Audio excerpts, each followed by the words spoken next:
Hello दोस्तों, कैसे हैं आप सब। मैं कपिल शर्मा आप लोगों के अपने चैनल स्टडी विद कपिल में आपका स्वागत करता हूं। रोजाना की तरह दोस्तों मैं GK and GS practice set number 07 लेकर आया हूं। दोस्तों ये प्रैक्टिस सेट एसएससी और दिल्ली पुलिस के लिए दोस्तों बहुत ही महत्वपूर्ण है। आइए देखते हैं क्वेश्चन नंबर 1। क्वेश्चन नंबर 1 है, मास्की शिलालेख वर्तमान में किस राज्य में स्थित है। जो मास्की शिलालेख है दोस्तों वर्तमान में किस राज्य में है। मध्य प्रदेश, तमिलनाडु, आंध्र प्रदेश और कर्नाटक। किसमें दोस्तों? कर्नाटक राज्य में है। ऑप्शन बिल्कुल सही है। किसका? Karnataka is the right answer. और दोस्तों ये जो क्वेश्चन है ये एसएससी प्री में आए हुए प्रश्न है दोस्तों। जो एसएससी सीजीएल प्री का आंसर की आई है दोस्तों, और उनमें जो आए हुए प्रश्न है दोस्तों वे प्रश्न लिए गए हैं। इसलिए अच्छे से आप लोग देखिए कि आप कितने क्वेश्चन सही कर पा रहे हैं। आइए देखते हैं क्वेश्चन नंबर 2। असद अली खान, क्या दोस्तों? असद अली खान किस वाद्य यंत्र से संबंधित है। असद अली खान जो है दोस्तों किससे संबंधित है? वायलिन, तबला, रुद्रवीणा या सुरबहार। तो असद अली खान दोस्तों रुद्रवीणा से संबंधित है। Option C is the right answer दोस्तों। Rudraveena is the right answer, सही होगा रुद्रवीणा। क्वेश्चन नंबर 3 है दोस्तों, बाण गंगा उत्सव महाराष्ट्र में निम्नलिखित में से किस स्थान पर प्रतिवर्ष मनाया जाता है। बाण गंगा उत्सव, बाण गंगा जो उत्सव है दोस्तों महाराष्ट्र में निम्नलिखित में से किस स्थान पर प्रतिवर्ष मनाया जाता है। मुंबई, पुणे, नासिक और नागपुर। तो क्या होगा दोस्तों? मुंबई में मनाया जाता है। प्रतिवर्ष कहाँ मनाया जाता है? मुंबई में मनाया जाता है दोस्तों बाण गंगा उत्सव। आपसे ये भी पूछ सकता है कि बाण गंगा उत्सव कहाँ किस राज्य में होता है। तो महाराष्ट्र हमारा बिल्कुल सही आंसर होगा। तो अच्छे से आप लोगों को ध्यान रखना है, ठीक है। आगे चलते हैं दोस्तों। क्वेश्चन नंबर 4 है। क्वेश्चन नंबर 4 है, उस फ्रांसीसी झोरी का नाम बताइए जिसने मुगल काल के दौरान कम से कम 6 बार भारत की यात्रा की थी। मुगल काल के दौरान दोस्तों 6 बार यात्रा की थी। एंटोनियो मोसेरेट, जीन बेयेस्ट टेरवेनियर, सैयदी अली रीस या पीटर मुंडी। तो कौन है दोस्तों जिसने 6 बार मुगल काल में 6 बार यात्रा की थी दोस्तों? क्या कौन है? Jean Baptiste Tavernier. B option is the right answer होगा दोस्तों। बी बिल्कुल सही उत्तर है। आगे चलते हैं क्वेश्चन नंबर 5। निम्नलिखित में से किस संगठन को सती प्रथा के उन्मूलन के लिए साहित्यिक रचनाएं लिखने का श्रेय दिया जाता है। तो हरिजन सेवक संघ, सत्यशोधक समाज, बहुजन समाज या ब्रह्म समाज। तो ब्रह्म समाज हमारा बिल्कुल सही आंसर है दोस्तों। Option D is the right answer.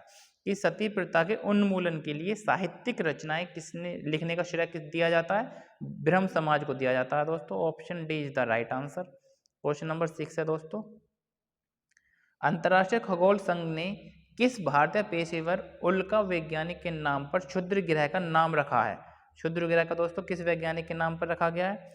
Ritu करडाल, S Somnath, Sameer we Kamat और अश्विनी शेखर। तो क्या सही आंसर है दोस्तों? अश्विनी शेखर बिल्कुल सही आंसर है। Option D is the right answer.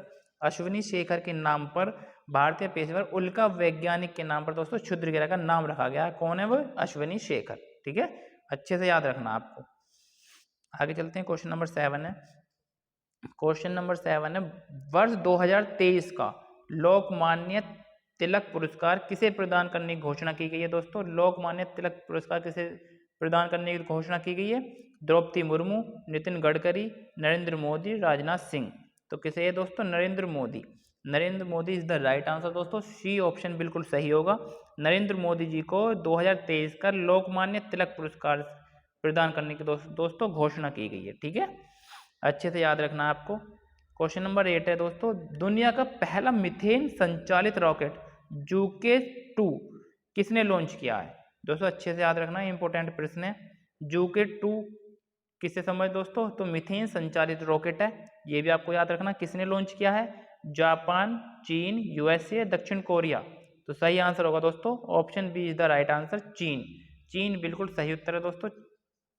आगे चलना है। क्वेश्चन नंबर 9, भारत की पहली क्षेत्रीय एआई न्यूज एंकर लीसा, कौन है दोस्तों? लीसा को कहाँ लॉन्च किया गया है? क्षेत्रीय न्यूज एआई न्यूज एंकर है दोस्तों लीसा। क्या नाम है? लीसा। कहाँ लॉन्च किया गया है? ओडिशा, केरल, गोवा या गुजरात। तो ओडिशा में लॉन्च किया गया दोस्तों। Option A is the right answer. Odisha बिल्कुल सही उत्तर है। आगे चलते हैं दोस्तों। क्वेश्चन नंबर 10 है कि प्रोजेक्ट 75 के तहत छह स्टील पनडुब्बियों के निर्माण के लिए स्पेन ने किस भारतीय संस्थान के साथ समझौता किया है? स्पेन ने दोस्तों किस भारतीय संस्थान के साथ समझौता किया है? एक Garden Reach Ship Builders and Engineers Limited, Larsen and Toubro, Mazagon Dock Ship builders limited या रक्षा अनुसंधान एवं विकास संगठन। तो किसने किया दोस्तों? लार्सन एवं टुब्रो। LNT भी आया था दोस्तों लिखा हुआ कहीं कहीं, तो अच्छे से आप लोगों को याद रखना है। LNT ने स्टील पनडुब्बियों के निर्माण के लिए स्पेन ने किस भारतीय संस्थान के साथ समझौता किया है? LNT के साथ समझौता किया है दोस्तों, लार्सन एंड टुब्रो के साथ। अच्छे से आप लोगों को ध्यान रखना है। आगे चलते हैं, क्वेश्चन नंबर है 11। भारतीय संविधान की कौन सी अनुसूची नगर पालिकाओं से संबंधित है? नगर पालिकाओं से दोस्तों कौन सी अनुसूची संबंधित है? 11वीं अनुसूची, 10वीं अनुसूची, 9वीं अनुसूची या 12वीं अनुसूची? तो अगर मैं बात करता हूँ दोस्तों 11वीं अनुसूची, तो 11वीं अनुसूची पंचायती राज से संबंधित है दोस्तों, ठीक है। 10वीं अनुसूची दोस्तों दल बदल से संबंधित है, दल बदल। 9वीं अनुसूची दोस्तों भूमि विकास से संबंधित है दोस्तों, और 12वीं अनुसूची किससे होगी दोस्तों? नगर पालिकाओं। D is the right answer, सही उत्तर होगा option number D. Question number 12 है, भारतीय संविधान के किस भाग में कल्याणकारी राज्य का विचार है? कल्याणकारी राज्य दोस्तों किसमें वर्णित किए गए हैं? प्रस्तावना, राज्य के नीति तत्व, मूल अधिकार या मूल कर्तव्य। तो कल्याणकारी राज्य की परिभाषा किसमें दोस्तों? Option B is the right answer, राज्य के नीति निर्देशक सिद्धांत, DPSP बोलते हैं जिन्हें, DPSP। दोस्तों कहाँ से लिए गए हैं ये? आयरलैंड से लिए गए। बहुत पूछा जाता है दोस्तों, बहुत ही इंपॉर्टेंट प्रश्न है, आयरलैंड से लिए गए, ठीक है। आगे चलते हैं, क्वेश्चन नंबर 13। क्वेश्चन नंबर 13 है दोस्तों, निम्नलिखित में से कौन सा युग्म सही सुमेलित नहीं है? सही सुमेलित नहीं है दोस्तों। अनुच्छेद 159 राज्यपाल द्वारा शपथ, अनुच्छेद 158 राज्यपाल की पद की शर्तें, अनुच्छेद 200 विधायकों पर राज्यपाल की वीटो शक्ति, विधेयकों है दोस्तों, विधायक नहीं विधेयकों, जो विधेयक होते हैं,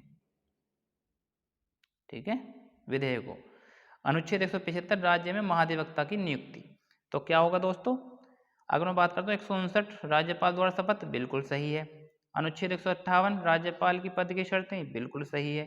अनुच्छेद 200 विधेयकों पर राज्यपाल की वीटो शक्ति, बिल्कुल सही है। अनुच्छेद 175 जो है दोस्तों यही गलत है। अनुच्छेद 165 के द्वारा राज्य में महाधिवक्ता की नियुक्ति की जाती है दोस्तों। तो किसके द्वारा? अनुच्छेद 165 के द्वारा। आगे चलते हैं, क्वेश्चन नंबर 14। कानूनी मामलों पर सरकार को सलाह कौन देता है? कानूनी मामलों पर दोस्तों अटॉर्नी जनरल, मुख्य न्यायाधीश, कानून मंत्रालय, प्रधानमंत्री। तो कानूनी मामलों पर जो सरकार को सलाह देता है दोस्तों अटॉर्नी जनरल देते हैं। ऑप्शन ए बिल्कुल सही आंसर है। आपको अच्छे से पता है दोस्तों, महान्यायवादी कौन से अनुच्छेद में? अनुच्छेद 76 के द्वारा इनकी नियुक्ति की जाती है दोस्तों। अच्छे से आप लोगों को याद रखना है कि 76 के द्वारा अटॉर्नी जनरल महान्यायवादी सलाह देते हैं दोस्तों। क्वेश्चन नंबर 15 है कि निम्न में से किसकी प्रतिरोधकता सबसे अधिक होगी?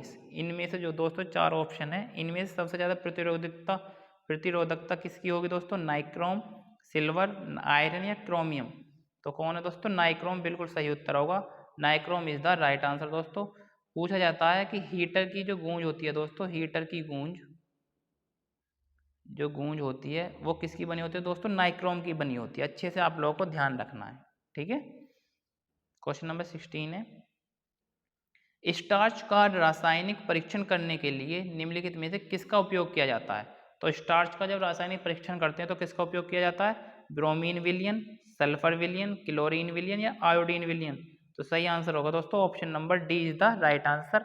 आयोडीन विलयन का प्रयोग किया जाता है। अच्छे से आप लोगों को ध्यान रखना है। आगे चलते हैं दोस्तों, क्वेश्चन नंबर 17। पद्म विभूषण प्राप्त करने वाले ओडिसी के पहले ओडिसी नृतक का नाम क्या था? पहले ओडिसी नृतक कौन है दोस्तों जिन्हें पद्म विभूषण मिला है? माधवी मुदगल, संयुक्ता पाणिग्राही, सोनल मानसिंह या केलुचरण महापात्र। तो सही आंसर है दोस्तों Kelucharan Mohapatra is the right answer. ये चारों के चारों दोस्तों ओडिसी से संबंधित हैं।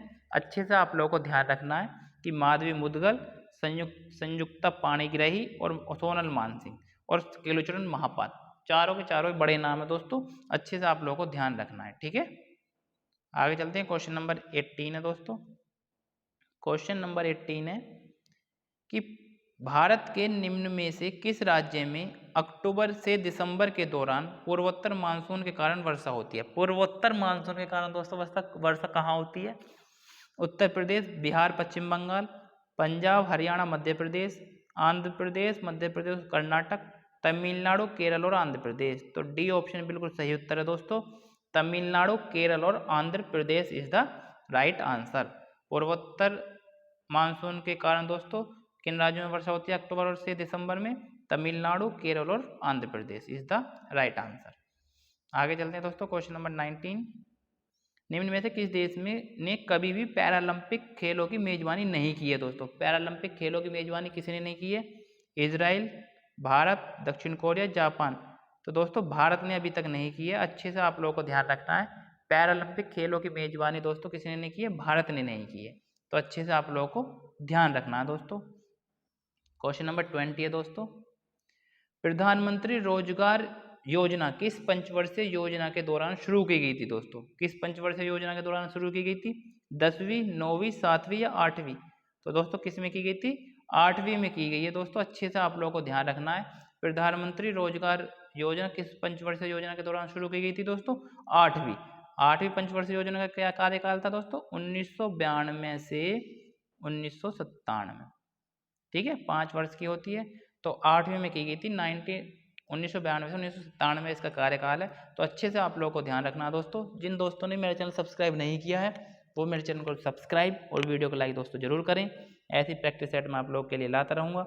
मिलते हैं नेक्स्ट प्रैक्टिस सेट के साथ। धन्यवाद।